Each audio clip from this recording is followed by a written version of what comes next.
자바 IO 시작하도록 하겠습니다. IO 스트림이라고 우리가 보통 말을 하는데 자바 IO를 보통 스트림이라고 말을 합니다. 그럼 이 스트림이 뭐냐? 이 스트림이라는 단어는 그러니까 여러분들 지금 제가 소방차를 그림을 그려놨는데 이 소방차에 있는 물이 이렇게 호수를 통해서 물이 이렇게 나오잖아요.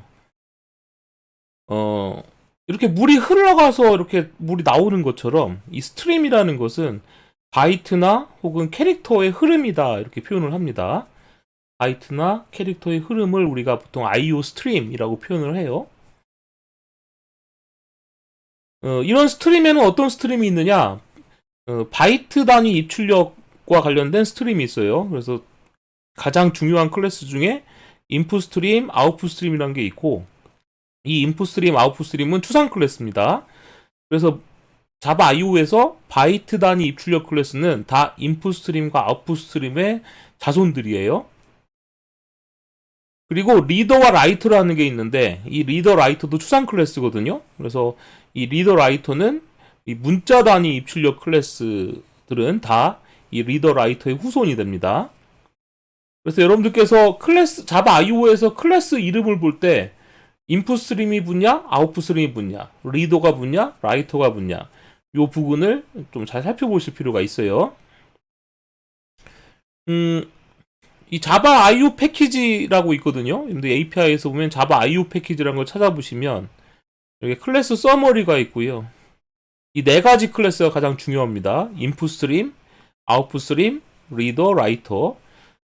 입출력을 하기 위해서는 이 네 가지가 가장 중요한데 인풋 스트림을 클릭해 보면 추상 클래스라고 이렇게 나와 있고요. 그 다음에 인풋 스트림이 가지고 있는 메소드 중에서 가장 중요한 메소드는 이 리드 메소드예요. 이 리드, 인풋 스트림이 갖고 있는 리드 메소드 세 가지가 있죠. 하나는 정수로 리턴해주는 메소드, 하나는 바이트 배열을 파라미터로 받는 메소드, 이렇게 바이트 배열을 또 받는 메소드. 그래서 여하튼 이름이 리드인 메소드가 가장 중요하고요. 그 다음에 아웃풋 스트림 중에서는 아웃풋 스트림도 추상 클래스라고 했는데 이 아웃풋 스트림은 말 그대로 쓰기 위한 스트림이거든요. 근데 이 쓰기 위한 스트림은 가장 중요한 메소드가 이 write라는 메소드입니다. write. 이 write라는 메소드를 이용해서 써주는 거예요. 그다음에 문자 단위 스트림은 리더와 라이터가 있는데 이 리더도 보시면 리더라는 클래스도 가장 중요한 메소드가 이 리드라는 메소드입니다. 말 그대로 리더라는 클래스를 이용해서 여러분들은 어떤 정보를 읽어드리게 되는 거예요. 그리고 라이터라고 불리는 클래스를 보면 자, 이 라이터라는 클래스는 역시 쓰기 위한 메소드, 라이트라는 메소드가 여러 개 있죠. 이 라이트라는 메소드가 굉장히 중요합니다. 그래서 기억해 두실 게 자바 IO에서는 가장 중요한 추상 클래스가 네 가지가 있다. 인풋 스트림, 아웃풋 스트림, 리더, 라이터가 있다. 좀 더 기억해 두시면 돼요. 이런 인풋 스트림의 상속 관계를 보면 인풋 스트림은 추상 클래스라고 했는데 이 추상 클래스를 상속받고 있는 클래스 중에는 바이트 어레이 인풋 스트림, 파일 인풋 스트림, 필터 인풋 스트림, 오브젝트 인풋 스트림 뭐 등등등이 있습니다. 네.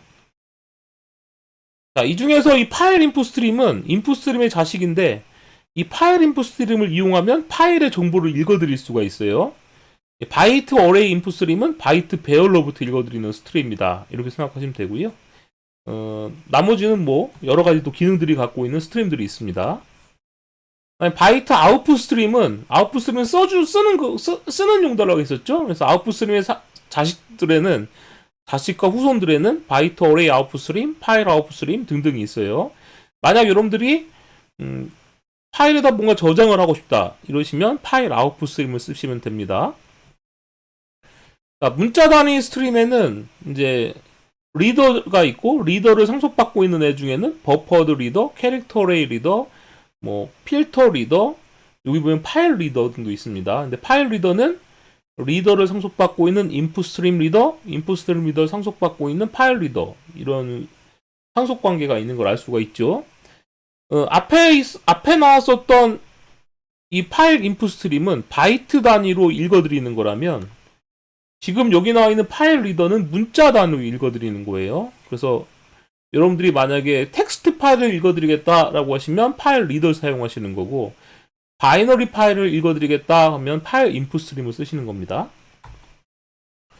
그다음 캐릭터 아웃풋 스트림의 상속 관계를 보면 라이터가 있고, 라이터를 상속받고 있는 버퍼드 라이터, 캐릭터 어레이 라이터 등등이 있죠. 만약 여러분들이 파일에다 어떤 내용을 쓰고 싶으시면 이 파일 라이터를 쓰시면 됩니다. 역시 이 파일 라이터는 문자들을 쓰는 거예요. 문자들. 그래서 텍스트 파일을 쓰겠다 이러시면 이제 파일 라이터를 이용하시면 됩니다.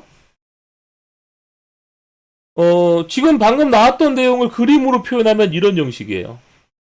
여러분들이 어떤 읽어드려야 될 대상이 있다라고 하시면 그 읽어드리기 위해서는 이 인풋 스트림이라는 걸 이용합니다. 이 인풋 스트림은 무슨 메소드를 갖고 있다고 했었냐면 read라는 메소드를 갖고 있다고 했었죠. 그래서 인풋 스트림은 바이트 단위로 읽어드리는데 이 read라는 메소드를 한번 딱 사용하게 되면 요 읽어드려야 될 대상으로부터 한 바이트를 읽어드려요. 근데 한 바이트를 읽어드리는데 얘는 정수를 리턴해 준다고 했죠. 이 정수를 리턴해 주는데 이 정수는 원래 4바이트잖아요. 이 4바이트 중에서 맨 뒤에 1바이트에다가 읽어드리게 됩니다. 자, 읽어드려야 될 대상이 파일이라고 하면 여러분들이 이 read라는 메소드를 사용하면 이 파일에서부터 read라는 메소드를 한 번 사용할 때마다 1바이트씩 읽어드립니다. 순서대로. 즉 read 메소드를 5번 호출하면 이 파일에서 바이트를 한 바이트 한 바이트에서 계속 5바이트를 읽어드리는 거예요. 그런데 이 인트 4바이트 중에 맨 끝에 한 바이트만 담아서 이제 리턴하게 됩니다. 이 바이트 배열을 이용하게 되면 만약에 이 바이트 배열이 100바이트짜리 바이트 배열이다 하면 이 읽어드려야 될 대상으로부터 최대 100바이트씩 읽어드릴 수 있습니다. 그래서 배열의 크기가 크면 클수록 한 번에 최대 읽어올 수 있는 양이 커질 수가 있어요. 자, 그러면 인풋 스트림은 추상 클래스라고 했었잖아요. 추상 클래스라고 했기 때문에 뉴 연산자로 생성을 못합니다. 그래서 인풋 스트림 2는 다음엔 인풋 스트림의 자식 중에 하나인 파일 인풋 스트림을 이런 식으로 사용해 주셔야 돼요. 그래서 인풋 스트림 2는 new 파일 인풋 스트림 읽어야 될 파일 이렇게 해주게 되면 in.read 이렇게 했을 때 얘 좀 수정을 좀 해줘야겠는데 이 read란 메소드가 정수값을 하나 리턴해 줍니다. int 값을 넣어주는 게 아니고 정수값이 하나 리턴되는 거예요. 자, 다음에 썰 때는 어떻게 쓰느냐? 이렇게 아웃풋 스트림이 갖고 있는 write 메소드에다 정수값을 넣어주게 되면 이 정수의 맨 끝에 있는 한 바이트가 이 써야 될 대상이다 저장이 됩니다. 그러니까 만약에 write 메소드를 10번 호출하게 되면 이 써야 할 대상에 10바이트가 차례대로 써지는 거예요. 바이트 배열을 넣어주면 그 배열 크기만큼 이 써야 할 대상에 저장이 됩니다. 그래서 아웃풋 스트림은 추상 클래스이기 때문에 역시 아웃풋 스트림도 new 연산자로 인스턴을 생성할 수가 없어요. 그래서 아웃풋 스트림 아웃은 new 파일 아웃풋 스트림 이렇게 써줘야 됩니다. 그래서 이 파일 아웃풋 스트림은 아웃풋 스트림의 자식이기 때문에 이런 문장이 되는 거고요. 써야 할 파일을 작성해주고 out.write로 써주게 되면 써준 만큼 이제 이 write 메소드로 호출한 만큼 바이트가 저장이 됩니다. 실제 지금 이 그림으로 표현했던 내용을 제가 한번 코드로 한번 작성을 해볼게요.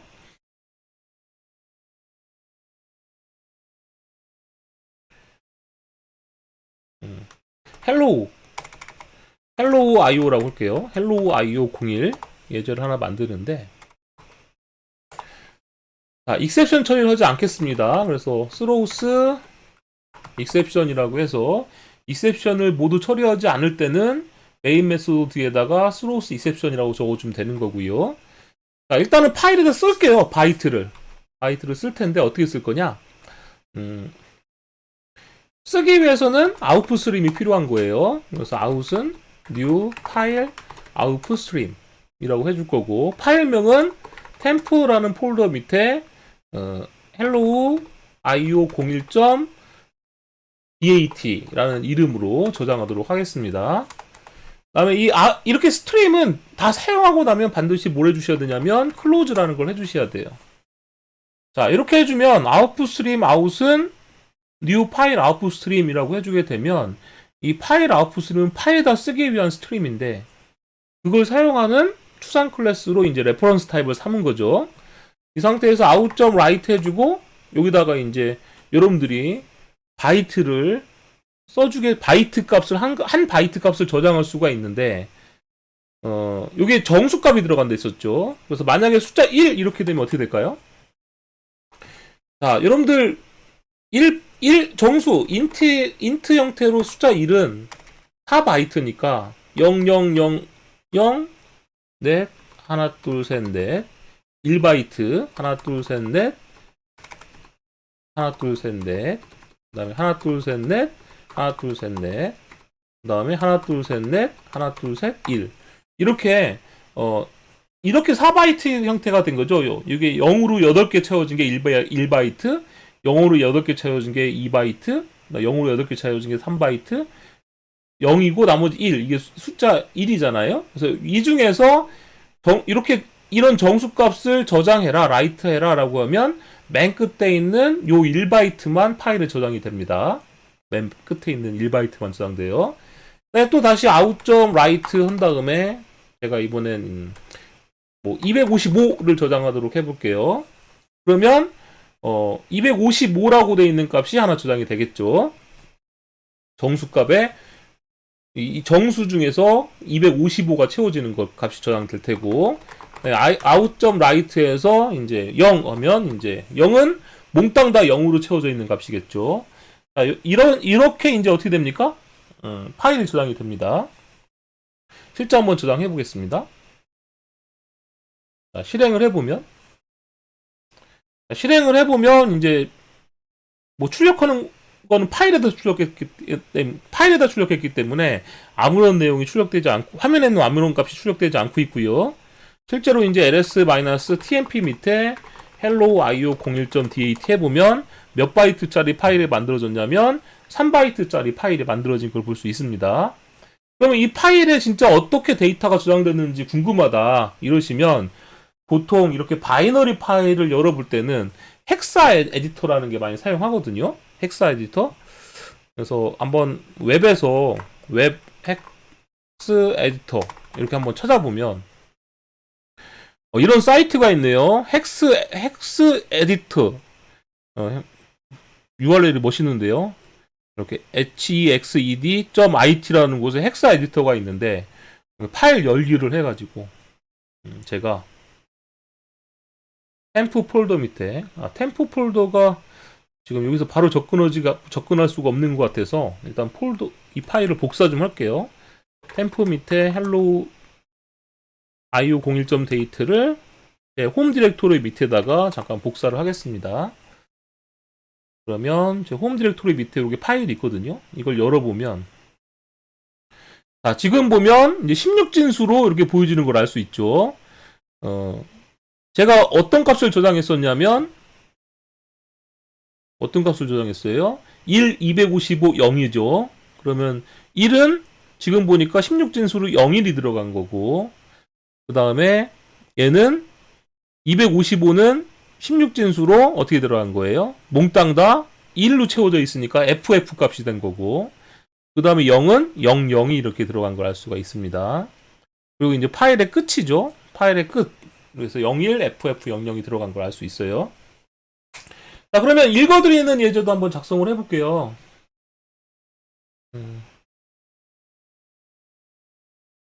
hello io02라고 해서 읽어드리는 예제도 한번 작성해 보겠습니다. 자, 읽어드릴 땐 어떤 게 사용된다고 했었냐면 inputStream이라는 게 사용한다고 했었죠? 그다음에 inputStream은 추상 클래스이기 때문에 new inputStream 이렇게 할 수가 없습니다. inputStream의 자식 중에서 사용해야 될 텐데 우리는 파일로부터 읽어드리는 파일 inputStream을 사용할 거예요. 이 파일 inputStream의 생성자에다가 파일의 경로를 적어주게 되면 이 경로에 있는 파일을 읽어드리게 됩니다. 근데 exception 처리를 우리는 안 할 거기 때문에 메소드 뒤에다가 이렇게 throws exception이라고 적어줄 거고요. 자, 이렇게 선언하면 맨 마지막에 뭘 해줘야 되냐면 close를 꼭 해줘야 돼요. 우리가 책을 읽고선 다 보면 책을 나중에 덮잖아요. 그것처럼 자바 IO 객체는 다 사용하면 클로즈를 꼭 해주셔야 됩니다. 그러면 in.read라고 하게 되면 이 파일로부터 한 바이트를 읽어드리는 거예요. 한 바이트 읽어드려서 얘를 i1에다가 저장하도록 하겠습니다. 자, 그 다음에 이제 i1을 출력해 볼게요. 우리가 아까 저장할 때 어떻게 저장했습니까? 1을 저장했죠? 1을 저장했는데 리드로 읽어드리면 얘도 정수잖아요? 그러면 실제로 한 바이트를 읽어드리는데 이 정수 4바이트 중에서 맨 끝에 한 바이트에다가만 값을 채워서 읽어오게 돼 있어요. 그래서 얘는 1이 나와야 될 때고, 그 다음에 in.read를 한 번 더 하게 되면 두 번째 바이트를 읽어오게 됩니다. 그럼 어떻게 돼요? 얘는 아까 우리가 255 저장했으니까 255가 나올 거라고 기대를 하는 거죠. 그 다음에 인티저 i3는 뭐가 나오느냐? 아까 세 번째로는 뭘 저장했냐면 0을 저장했잖아요. 그러니까 여기서는 세 번째 읽을 때는 0이 나올 거라고 기대를 할 수가 있는 겁니다. 자, 그 다음에 이제 또 인점 리더 하게 되면 어떻게 되느냐? 더 이상 읽어드릴 게 없거든요. 우리가 아까 세 개의 파일을 저장하고, 세 가지 바이트를 저장하고 클로즈 했기 때문에 세 번 연속 읽어드리면, 읽어드린 다음에 마지막 또 읽어드리면 더 이상 읽어드릴 게 없다는 뜻으로 얘는 -1을 리턴합니다. 얘는 파일의 끝이다 이런 뜻이에요. -1이 나오면 파일의 끝이다 라고 생각하시면 됩니다. 실제로 실행해보면 1, 255, 0, -1이 나오는 걸 알 수가 있죠. 네, 이렇게 세 번 바이트를 저장하고 종료했죠. 그럼 파일에는 차례대로 이렇게 저장이 돼 있을 텐데 리드 해주게 되면 차례대로 하나씩 읽어드린다 라는 겁니다. 자, 그러면 지금은 제가 리드를 이렇게 4번을 호출해서 읽어드렸는데 이 파일에 있는 내용을 이렇게 무식하게 좀 이렇게 리드를 4번 쓰는 게 아니고 파일의 끝을 만난 데까지 반복하면서 이 내용을 출력하고 싶은 거예요. 그럼 어떻게 하면 되느냐? 자, 이 부분은 잠깐 주석문 처리하고, 자, 우리가 리드로 읽어드리는 값은 int 값이잖아요. 그럼 int 버프라고 일단 변수를 제가 하나 선언할게요. 그리고 while문에서 버프는 in.read 이렇게 해주게 되면 리드 메소드에서 읽어드린 값을 버퍼에다 담겠다는 거고요. 이 버프 값이 뭐가 아닐 때까지 계속 반복해서 읽어드리냐면 -1이 아닐 때까지 반복하면서 읽어드려라 라는 겁니다. 지금 보면 계속 -1이 아닌 값을 읽어드리다가 맨 마지막에서 -1이 나오잖아요. 그러니까 리드할 때마다 계속 첫 번째 거, 두 번째 거, 세 번째 거 읽어드리기 시작하는데 더 이상 읽어드릴 게 없을 때까지, -1을 만날 때까지 이 버프를 출력해 보도록 하겠습니다. 실행하면 1, 255, 0 나오는 걸 알 수 있죠. 즉 1바이트씩 모든 데이터를 읽어오는 그런 예제가 됩니다. 만약에 이 파일에 1기가만큼 파일이 있다. 1기가바이트만큼 파일이 1기가바이트만큼의 크기의 파일이다라고 하면 얘는 굉장히 오랜 시간 동안 출력을 할 거예요. 네. 이게 이제 IO입니다. 자.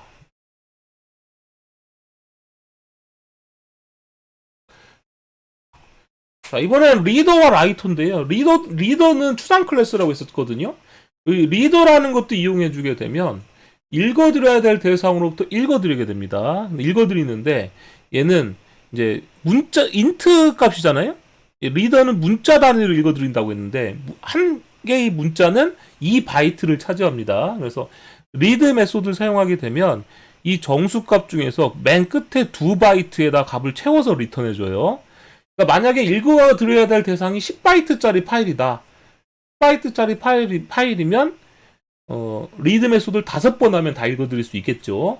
왜냐면 리더의 리드는 2바이트씩 읽어드리니까 10바이트짜리다 라고 하면 5번 읽어드릴 겁니다.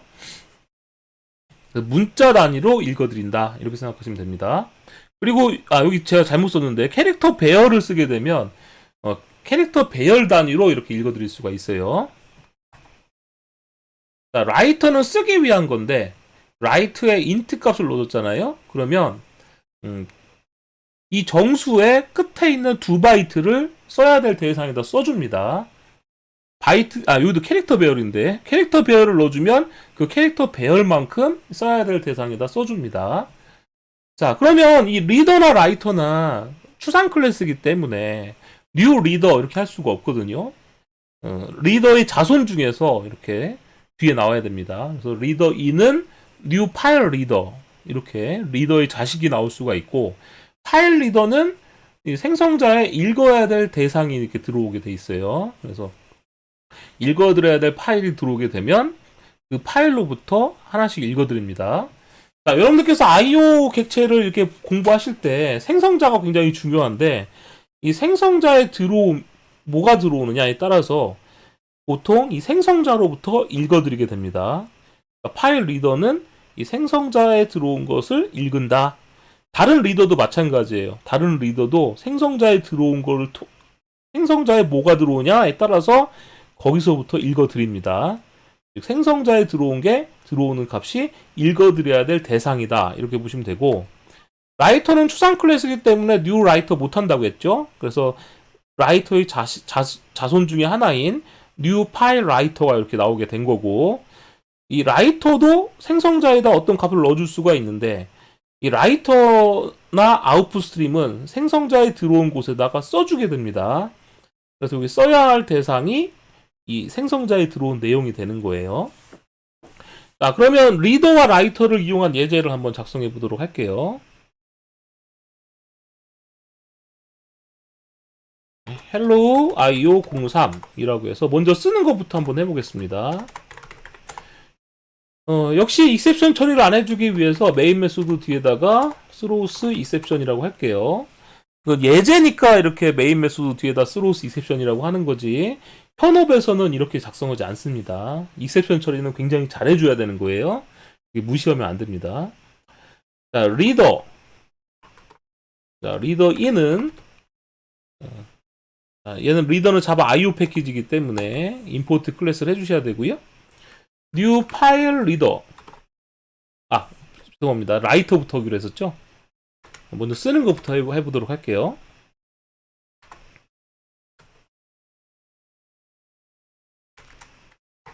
자, 라이터 아웃은 뉴 파일 라이터라고 해주고요. 이거 파일 라이터입니다.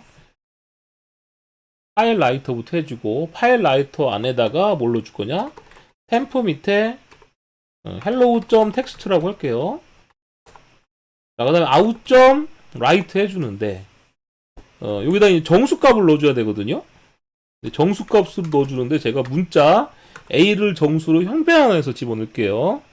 자, 문자 A를 정수로 형변환해서 저장하고, 그 다음에 인티저 문자 H를 역시 이제 정수로 형변환해서 또 저장하고요. 그 다음에 능기표도 정수로 형변환해서 저장하겠습니다. 근데 다 끝나면 클로즈를 얘도 꼭 해줘야 돼요. 자, 이렇게 해주면 저장해볼까요? 자, 이렇게 해준 다음에 실행을 해보면 역시 화면에는 아무것도 출력되지 않고요. 템프 밑에 제가 hello.text로 만들었죠? hello.text가 생성됐는지 ls라는 명령을 실행해 보니까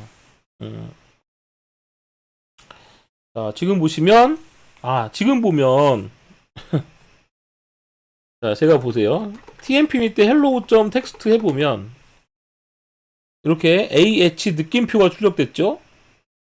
자, 그런데 지금 보면 3바이트가 출력이 되고 있고요. 만약에 제가 이걸 한글로 한번 적어볼게요. 한글로 자, 가나다를 정수로 형변하면서 제가 저장하도록 하겠습니다. 저장하고,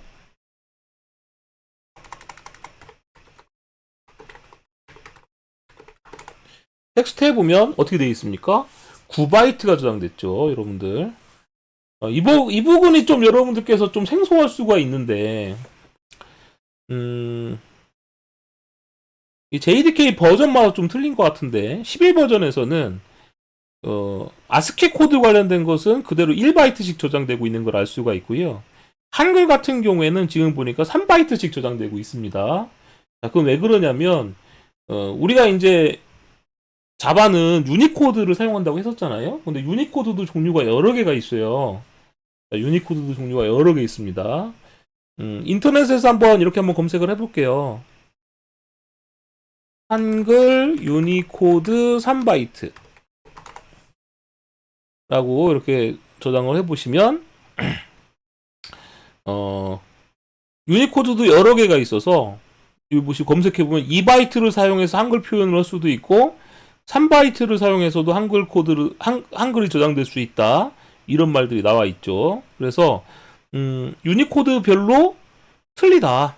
유니코드가 한 가지만 종류가 있는 게 아니에요, 여러분들. 지금 보시면 뭐 UTF-8도 있고 뭐 UTF-16도 있고 여러 가지가 있습니다. 그래서 위키에서 한번 찾아볼까요? 위키 유니코드 이렇게 찾아보시면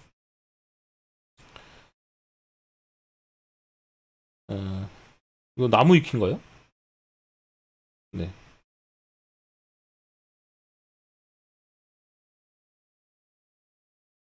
지금 보시면 유니코드에 보면 이제 굉장히 많죠. UTF-7, UTF-8, UTF-16 등등등 해서 굉장히 많은 걸 알 수 있습니다. 근데 지금 예전에는 이제 한글을 저장하면 2바이트로도 저장이 됐는데 왜 이런 식으로 바뀌었느냐? 서양 사람들은 이런 불만도 있는 거예요. 어떤 불만이냐면 우리 아스키 코드밖에 안 사용하고 1바이트면 되는데 왜 유니코드를 사용해서 괜히 텍스트 파일이 2배로 용량을 저장하게 하냐 이런 이제 불만도 있을 수가 있는 거거든요. 그래서 영어 같은 경우에는 1바이트로 저장되고 이제 한글 같은 경우에는 더 많은 걸 표현하기 위해서 이제 3바이트로 저장되게 하는 그런 이제 유니코드를 사용한다 이렇게 보시면 됩니다.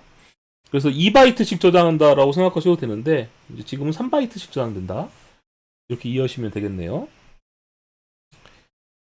자, 유니코드에 따라 틀립니다. 그 다음에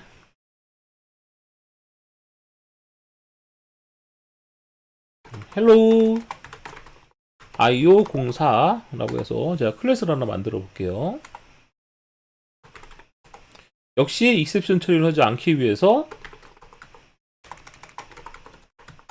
자, 이렇게 적어주고 방금 전에 저장한 이 헬로우 텍스트로부터 읽어드리는 리더를 한번 만들어 볼게요. 그래서 리더 이는 new 파일 리더 tmp 밑에 hello.txt라고 했죠.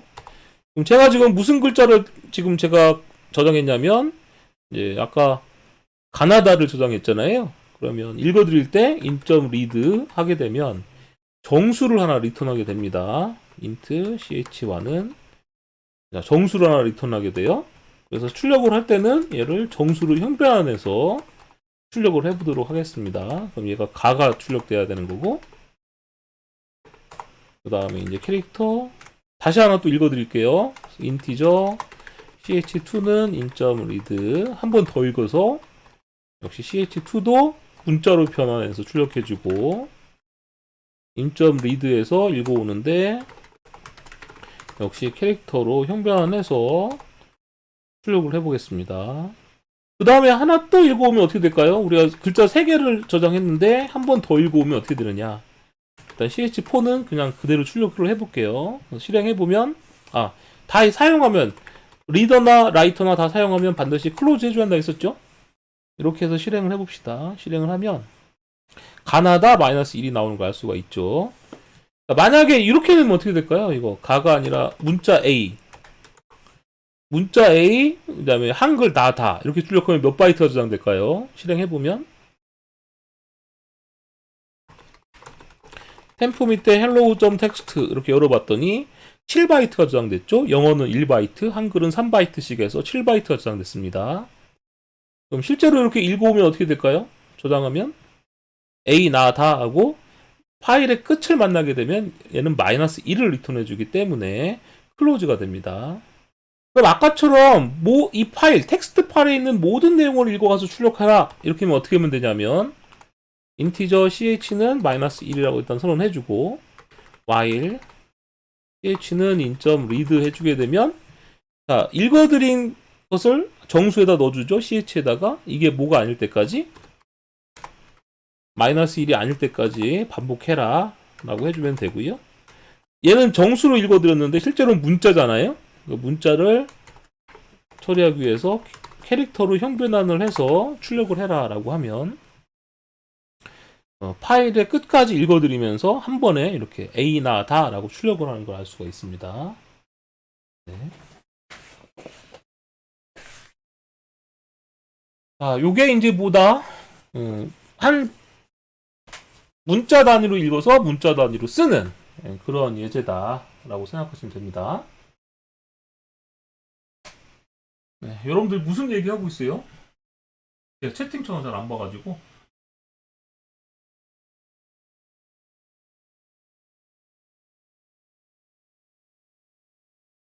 자, 질문 있으신가요? 지금 이 내용?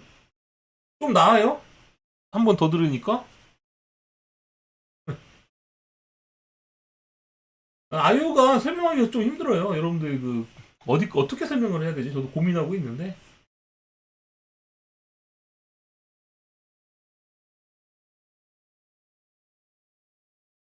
자, 아이오는 용법이에요. 용법. 익숙해지도록 반복해서 훈련하셔야 돼요. 자, 그러면 자, 이번엔 좀 복잡한 걸 좀 보도록 할게요. 자, 여러분들 이거 그림 뭐예요? 여러분들 이게 물이 나오는 거 있잖아요, 여러분들. 물이 나오는 그 밸브가 이렇게 생겼죠. 요 밸브로부터 어떻게 해요? 밸브에다가 뭘 연결합니까? 이 호스를 연결하죠. 호스를 연결하면 물이 어떻게 됩니까? 이렇게 호스를 통해서 쭉 해서 지금 요 물 나오는 거 있죠. 물 나오는 거 통해서 이렇게 물이 쫙 나오잖아요. 그래서 불을 끄잖아요.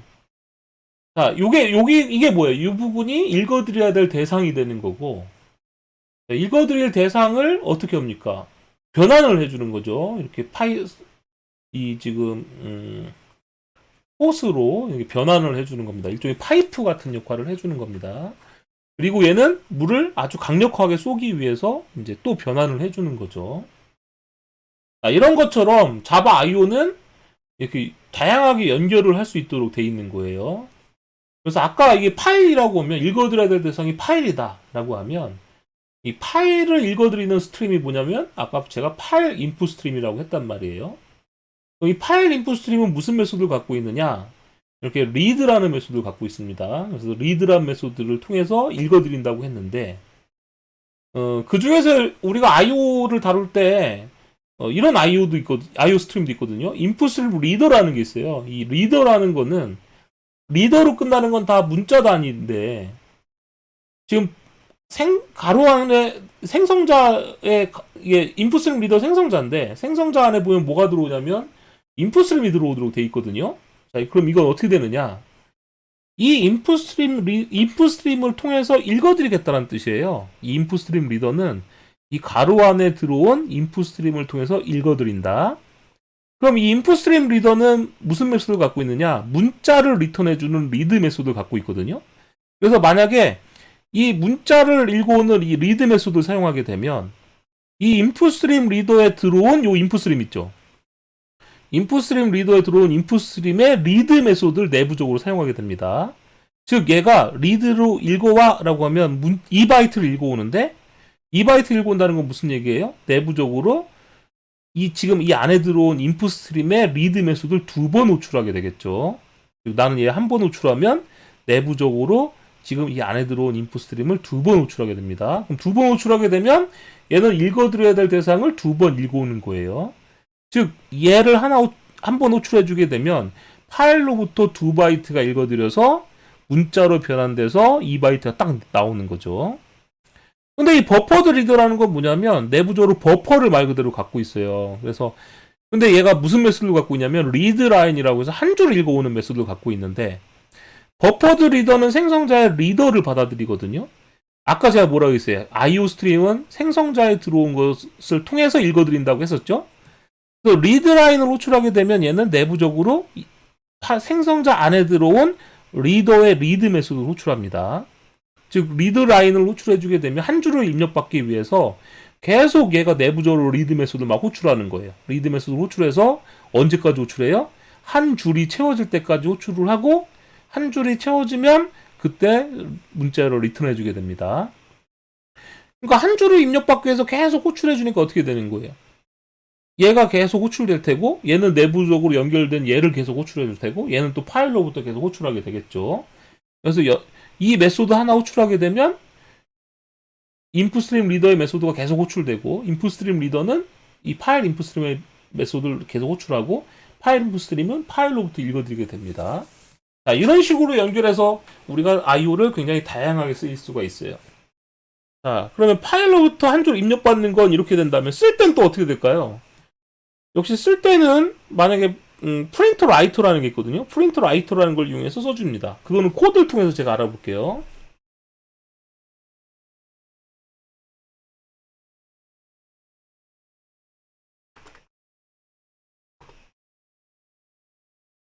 자, hello IO 005라는 예제를 제가 만들어 볼 텐데 역시 익셉션 처리를 안 합니다. throws exception이라고 적어주고 프린트 라이터 라고 불리는 객체가 있어요. 프린트 라이터는 한 줄씩 출력하는 메소드를 갖고 있는데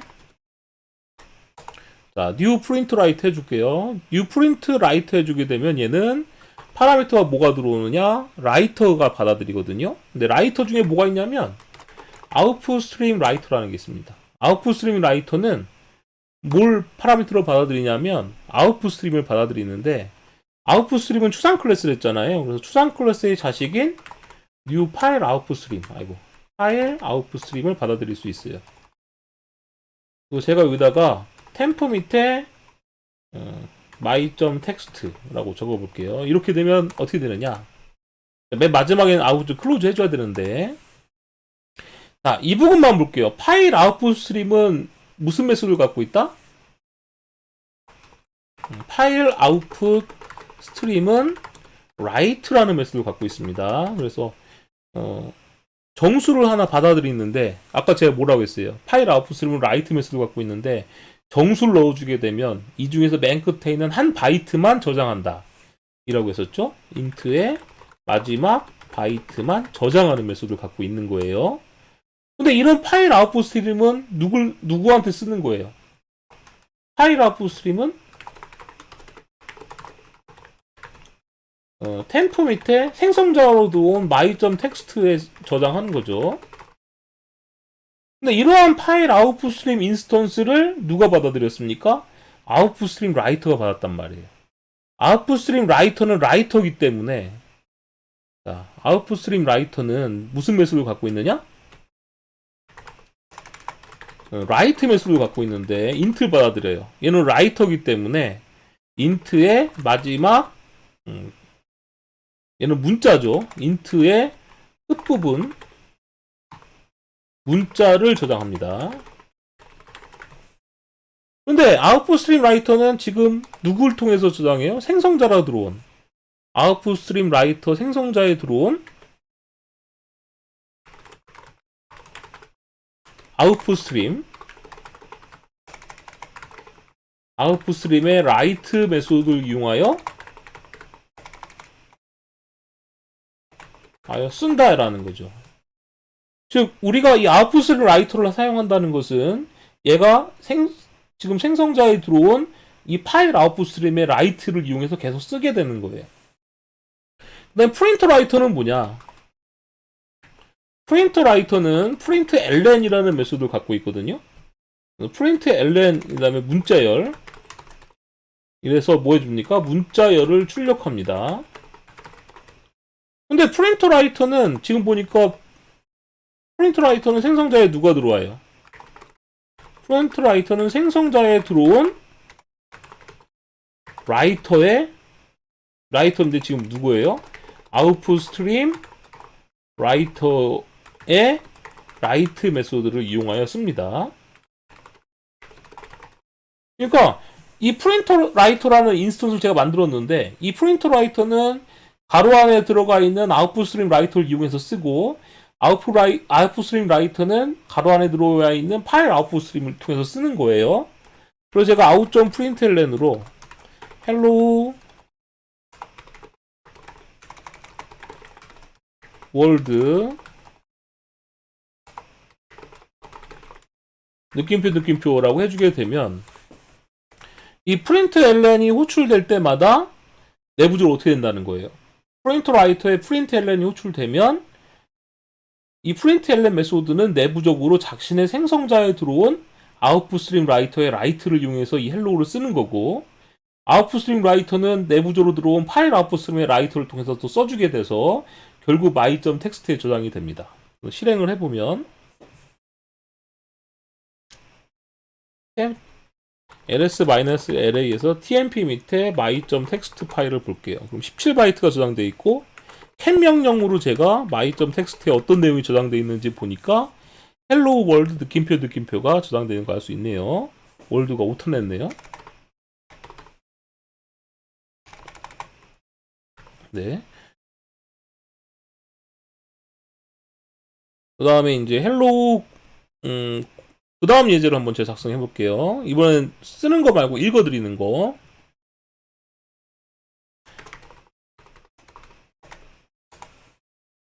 역시 메인 메소드를 만들고 익셉션 처리를 안 해줄 겁니다.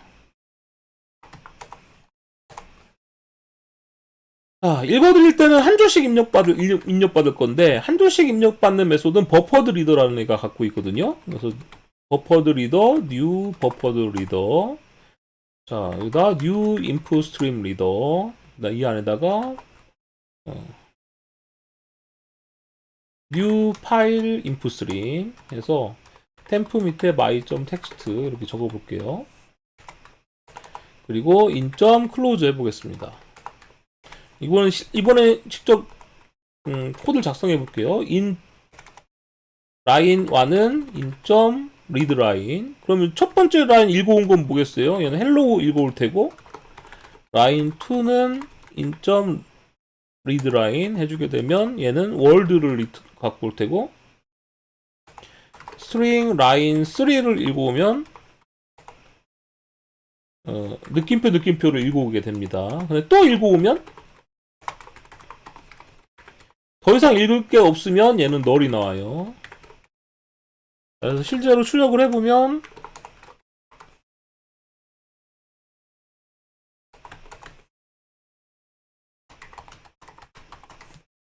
실행을 해보겠습니다. 실행해보면 헬로우 월드 느낌표 널이 나오는 거 알 수 있죠. 자, 이게 어떻게 이렇게 결과가 나오냐. 아까 제가 그림을 보여드렸죠. 이 리드라인이라는 메소드를 호출하게 되면 버퍼드 리더의 생성자에 들어온 리더, 누구였어요? 인풋 스트림 리더죠. 인풋 스트림의 리드 메소드를 호출합니다. 즉, 이 리드라인을 호출하게 되면 내부적으로 얘가 지금 생성자에 들어온 얘의 리드 메소드를 계속 호출하는 거예요. 이 리드 메소드 호출되면 이 생성자에 들어온 얘의 리드 메소드가 또 호출되고, 이 리드 메소드 호출되면 이 생성자에 들어온 파일로부터 읽어드리게 된다 이 말입니다. 즉, 한 줄 읽어와 라고 하면 막 이렇게 연결되어 있는 파이프처럼 연결되어 있는 것에서 마치 제가 스트림이 뭐라고 했어요? 바이트의 흐름이랬잖아요. 문자의 흐름이라고 했는데 요 읽어드려야 될 대상이 마치 물이 흐르듯이 쭈르르 흘러서 리드라인에서 짠 하고 나온다. 이런 거죠.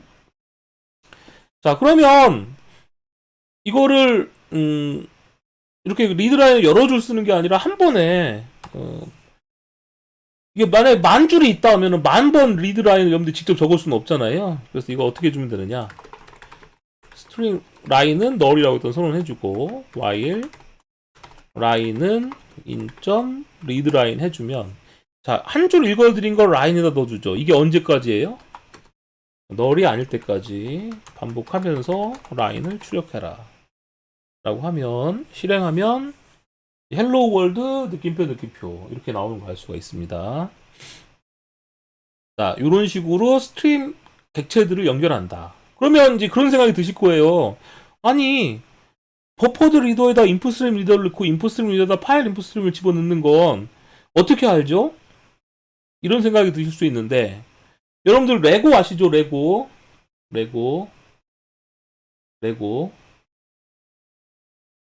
여러분들 레고는 많이 조립해 본 분들이 여러 가지 잘 조립하잖아요, 여러분들. 그죠? 예를 들면, 이런 거 한번 검색을 해볼까요? 레고 건담. 이런 거 이미지로 한번 찾아보면, 레고로 이렇게 건담을 만들어요. 이런 거 한번 눌러볼까요?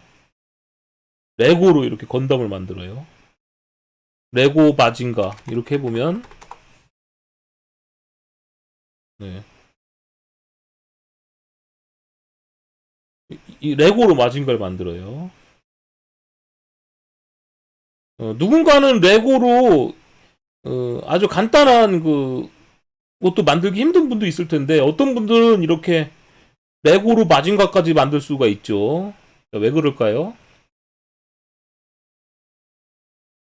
반복 훈련하는 거죠. 어떤 부품이 있는지를 먼저 알아야 되겠죠, 여러분들.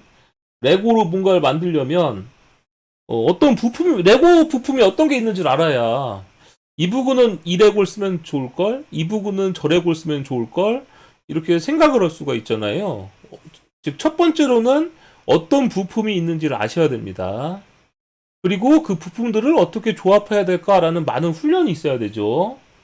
그것처럼 IO에서는 제가 IO 아까 제가 여러분들한테 IO 패키지에 있는 클래스들을 보여줬었는데 이런 다양한 클래스들이 있잖아요. 이 다양한 클래스들이 어떤 역할을 수행할 수 있느냐라는 걸 아셔야 되는 거죠. 그래서 그것들을 잘 조합해서 사용해야 된다라는 겁니다. 그래서 IO는 첫 술에 배부를 수가 없어요. 여러분들이 IO 관련된 다양한 예제들을 다뤄보셔야 됩니다. 그래야지만 IO를 잘할 수가 있어요. 어, 자, 이건 여러분들 지금 한번 여러분 종이에 같은 데다가 이거 한번 표현해 보세요. 파일과 폴더를 다이어그램으로 한번 표현해 보세요. 다이어그램으로 한번 표현해 보세요. 일단 한번 생각해 봐요. 음, 음, 자, 일단은 파일이 있고요. 그 다음에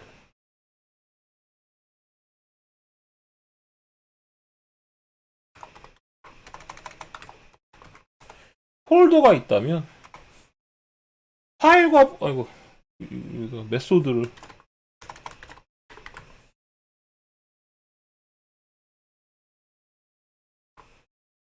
자, 파일과 폴더가 있다면 얘는 어떤 관계일까? 한번 생각해 보죠. 이거를 이제 여러분들이 그림으로 표현한다. 자, 파일과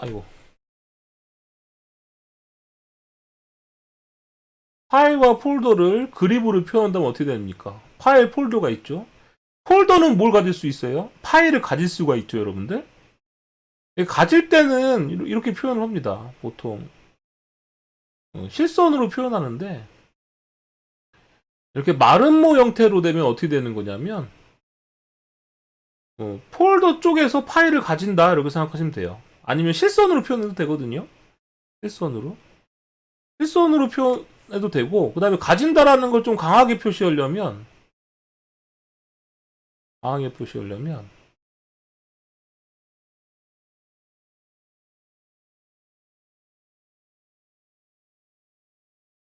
이렇게 표현하셔도 돼요. 화살표 방향으로 이 화살표가 사실 되게 중요한 건데 폴더가 파일을 가진다 이런 뜻이에요. 그런데 폴더는 또 뭘 가질 수 있어요? 폴더는 또 폴더를 또 가질 수 있잖아요, 여러분들 그죠? 그래서 사실은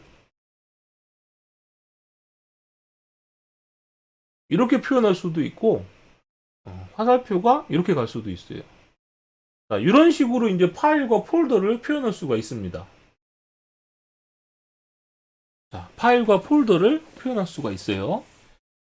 사실 이제 뭐 여러분 이렇게 마른 뭐니 이런 거 복잡하잖아요. 자세하게 알지 못해도 되고 일단은 가장 중요한 거는 화살표 방향이 제일 중요하다라고 보시면 돼요. 화살표. 폴더는 파일을 가지고 폴더는 폴더를 가진다. 이렇게 이해하시면 됩니다. 자, 이렇게만 표현할 수 있을까요? 또 다른 방법은 없을까요?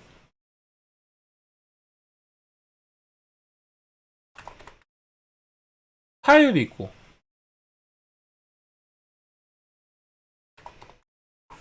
폴더가 있어요. 이 방법 말고 또 뭐가 있을까? 자, 여러분들 파일과 폴더는 공통점이 있죠, 여러분들? 뭐가 있습니까? 이름, 파일 이름, 폴더 이름, 공통점이 있죠.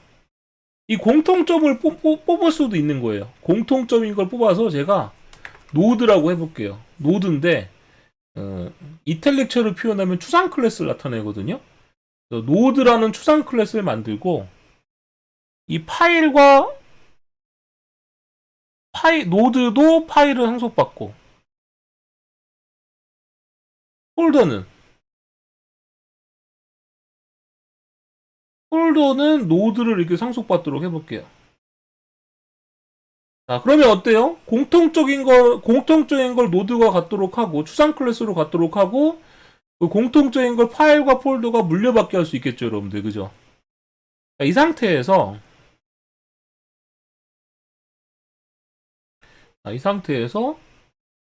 이렇게 되면 어떻게 될까요? 폴더가 노드를 어떻게 하느냐? 네, 가지는 거예요. 이렇게.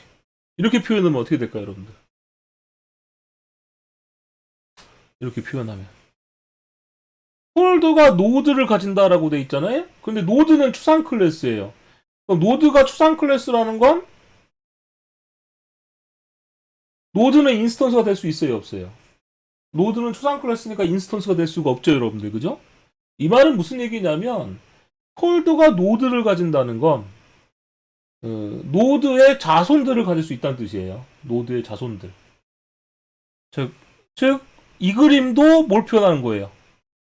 이 그림도 폴더가 노드, 추상 클래스를 가질 수 있다는 건 뭘 가질 수 있다? 파일과 폴더 다 가질 수 있다. 를 표현하는 거다. 즉, 위에처럼 표현할 수도 있지만, 위와 같이 표현할 수도 있지만, 밑에처럼 표현할 수도 있다. 라는 것을 이해하시면 됩니다.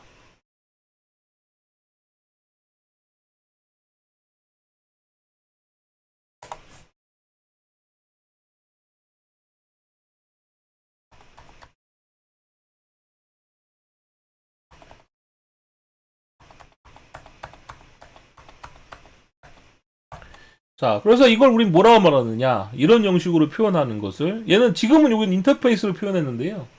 추상 클래스가 될 수도 있고, 인터페이스가 될 수도 있습니다. 자, 이런 식으로 표현하는 것을 우리는 컴파짓 패턴이라고 해요. 디자인 패턴에서 컴파짓 패턴이라고 합니다. 여러분들 숙제, 컴파짓 패턴에 대해서 알아오시오. 자, 뭐에 대해서 알아보라고요? 컴파짓 패턴에 대해서 알아보시오. 예제를 직접 만들면 좋아요. 실제 소스 코드를. 자, 그럼 왜 이 컴파짓 패턴을 제가 여러분들한테 설명을 드렸느냐? 난데없이. 자바 IO는 무슨 패턴이다? 데코레이터 패턴이에요. 자바 IO는 데코레이터 패턴인데, 여러분들 데코레이터 패턴에서 위에 세 가지 클래스 부분을 한번 잘 봐보세요. 이 부분은 뭡니까? 뭐랑 닮았어요? 요 부분. 요 부분을 보면 뭐랑 닮았냐면, 지금 이 그림이랑 되게 닮았죠? 컴파짓 패턴이랑 거의 닮았잖아요. 이 부분이. 즉, 데코레이터 패턴은 사실 컴파짓 패턴을 응용한 거나 마찬가지인데, 개념이 틀린 거예요, 개념이. 컴파짓이라고 불리는 것은 뭔가 동일시화하는 패턴이라면, 데코레이터도 동일시화하지만, 말 그대로 장식한다라는 것을 더 강조한 패턴이에요. 장식했다.